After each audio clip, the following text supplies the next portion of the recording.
Hello and welcome to 2-Minute Tuesdays. I'm Graham Hosking. Over the last several months, I've been showcasing to customers how to set up different functions and features and solutions from a compliance point of view. And the number one question I get from every session is, where do we start? So over in the compliance portal, so compliance.microsoft.com, you'll see over on the left-hand side, Compliance Manager. But before we go into that, let's just show you this card that gives you a snapshot view about your tenant's compliance score performance. And today we'll walk you through some of the basic features that help you understand how the solution meets or manages your compliance by recommending actions that you can apply against industry standards that matter most to your organization. If we head over to Compliance Manager, this is where we get that snapshot view of your overall compliance score or your posture around that. Also notice that we've got both your points that are calculated and also the Microsoft managed points. This is that shared platform responsibility model where you're able to clearly see how Microsoft has implemented those specific controls for that assessment that you're interested in, but also an area where you can say whether you're implementing those controls, whether you're actually meeting those controls, or maybe they're met by a third-party solution instead. They're not using all of the functionality within Microsoft 365 to meet certain regulations. So Microsoft give you the tools to help you identify that and helps you on the road to meeting those regulations.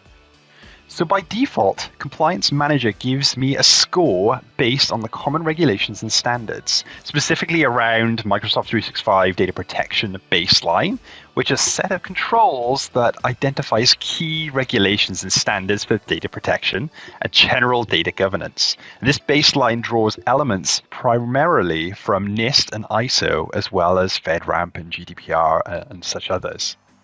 To the right of my score, I can see a list of key improvement actions that needs my attention. This view shows me the top actions that I can take to improve my client's posture and resulting impact that bases or impacts my score. Once I take these actions from my score, then they're updated accordingly, and the solution is continuously scanning my environment to flag any additional actions that are required. If we scroll down slightly, we can also see the compliance score broken down into easy to understand categories. So for example, I can see where I'm doing the best improvement actions are and where my least are. So for example, discover and respond. I've got 0 points out of 205. We can also break these down per assessment. So these are the assessments that I've told the system that are important to my organization, and I'm able to see the percentage score about what I'm doing on each. Remember, there's going to be some controls that are overlapping in some or all of these or none of these, depending on the type of assessments you've put in. So to avoid duplication of work, we're able to tell you that within the system to say, hey, this control actually meets data protection baseline and maybe NIST and maybe GDPR as well. So you're able to evidence once that we'll meet all of those controls. We can clearly see that if we jump to the top and click on the improvement actions, we're able to see a breakdown of all the different controls on actions, the regulations that adhere to each of those actions, and again, the points that we've achieved with that.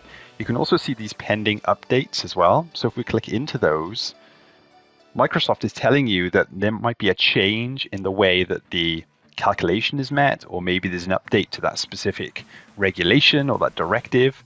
So we're able to see and preview what has changed within that.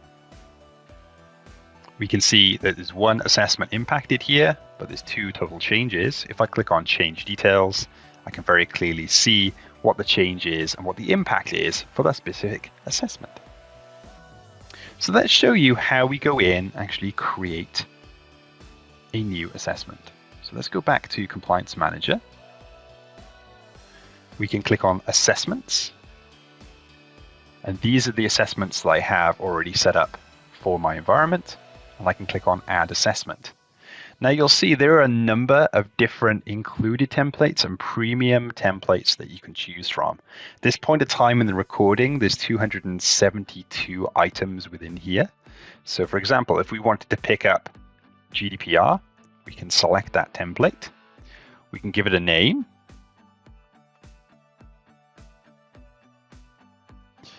We can also add it to an appropriate group, and we can click Next. Make sure that all my details are correct and actually create the assessment. Okay, now that's done, we can head into that GDPR assessment. Here I can see all of the control information associated with the assessment. And if I click into the Controls tab, I'm able to view the status of controls for the assessment grouped by each family.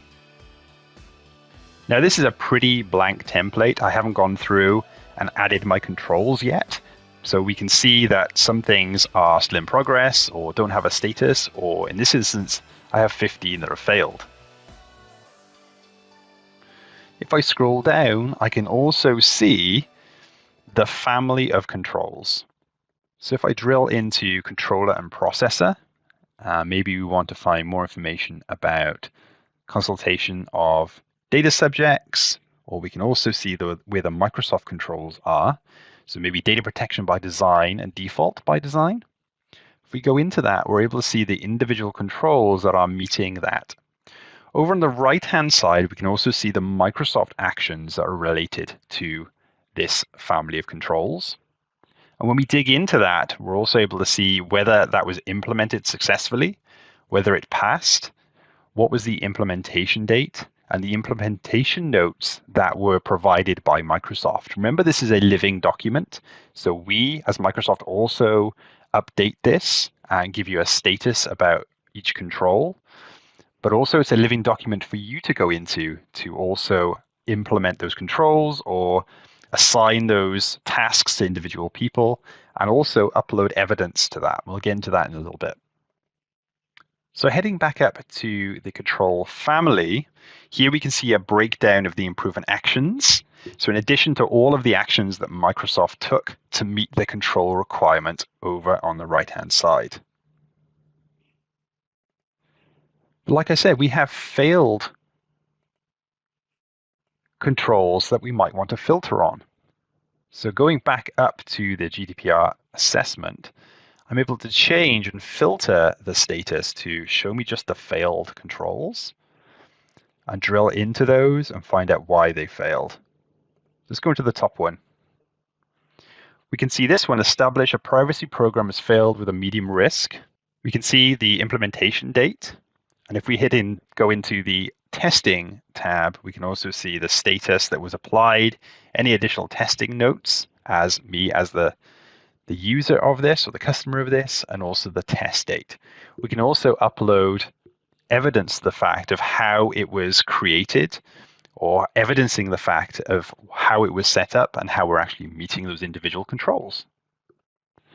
We can also see, if we click on the standards and regulations, other controls that are related to this family and the assessments. So to prevent overlapping controls and having to duplicate work, we also give you this standards and regulations that will meet other assessments that are important to your organization. Okay, let's show you how we assign a particular control to someone. So let's pick this one for now.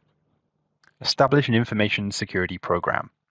So what we can do is assign an action. This is doing a lookup within my environment. So for example, if I want to assign this particular control for Alex to go away and understand and test and provide evidence, we can do that very clearly and easily within here. They are then able to create an implementation status. So we could say whether it was implemented and then what date it was implemented on. What was the testing status? So if it passed successfully, then we can mark it as that. If it failed for any reason or is out of scope, they can also apply those test statuses as well, and based on the date that it was tested. So this passed this one. Like I said, we can also put in some testing notes and additional notes for this.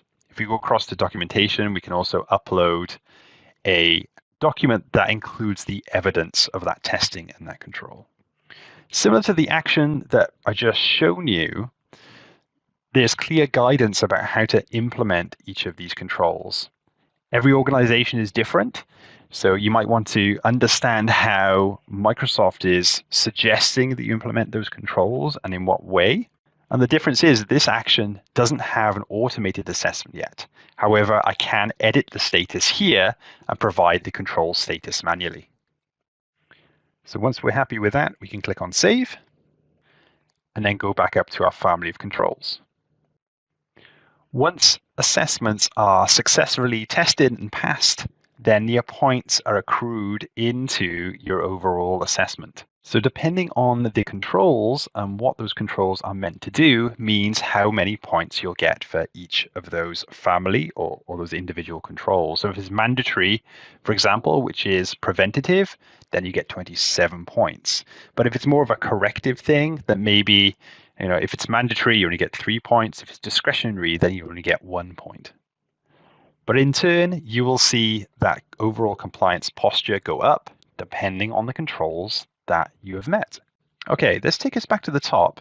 Let's pretend for a second that we're interested in another assessment, maybe SOC 1 or SOC 2, but us as an organization have very defined controls or custom controls we also need to meet. Well, we can do that in here as well. If we go across to the assessment templates, here again, we can view all of the built-in templates, the out-of-the-box templates that we give you. If we look for SOC 1, you can see we've got SOC 1 and 2. These are premium, by the way. If we want to create a new template, this is where we could either create a custom template, a whole brand new template, and we give you the details on creating that sample document where you can create your own controls and measures within that, or we could extend one of our existing templates, like that SOC 1 template. What we can do is go in and locate that, then allow us to upload all of our custom controls that we want to build on top of that SOC 1 template. So for this, I'm just going to pick up my template and accept that, and go away and create our template from there. So as you can see, it's super easy to either create your own assessments or build upon the built-in templates that you have available to you. Just want to say thank you for listening today. That's all we've got time for. But the next steps really is go and evaluate this in your own tenants. So the data protection baseline is an included template that you can use today, and go away to these links on the screen here to find more information. Thank you very much for listening, and I'll see you again next time.